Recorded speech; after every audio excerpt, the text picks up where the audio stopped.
மதமோதலை தூண்டும் வகையில் பேசிய வழக்கில் மதுரை ஆதீனத்திடம் போலீசார் விசாரணை நடத்திய நிலையில் தற்போது அவ்விசாரணை நிறைவு பெற்றிருக்கிறது. மடத்தில் வைத்து மதுரை ஆதீனத்திடம் போலீசார் விசாரணையை மேற்கொண்டிருந்தார்கள். விவரங்களோடு இணைகிறார் எமது செய்தியாளர் ரஃபீக் ராஜா. எவ்வளவு நேரம் மதுரை ஆதீனத்திடம் இந்த விசாரணை நடைபெற்றது? மடத்தில் வைத்தே விசாரணை நடத்தியதாக தெரிகிறது. விவரங்கள் என்ன?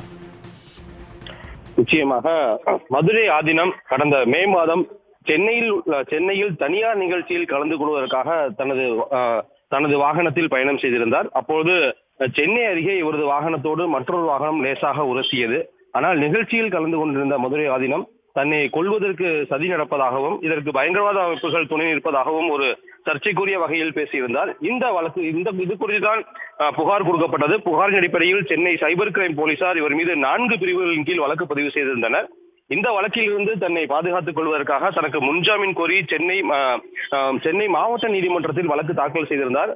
இந்த வழக்கை விசாரணை செய்த நீதிபதி இவருக்கு முன்ஜாமீன் வழங்கியிருந்தார். ஆனால் சாட்சியங்களை கலைக்கக்கூடாது மற்றும் சைபர் கிரைம் போலீசாருடைய விசாரணைக்கு முழு ஒத்துழைப்பு வழங்க வேண்டும் என்று தெரிவித்திருந்தார்.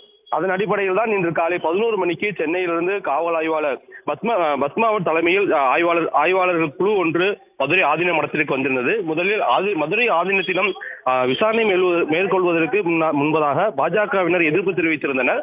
பின்னர் விசாரணை அதிகாரிகளை விசாரணை செய்ய அனுமதித்திருந்தனர்.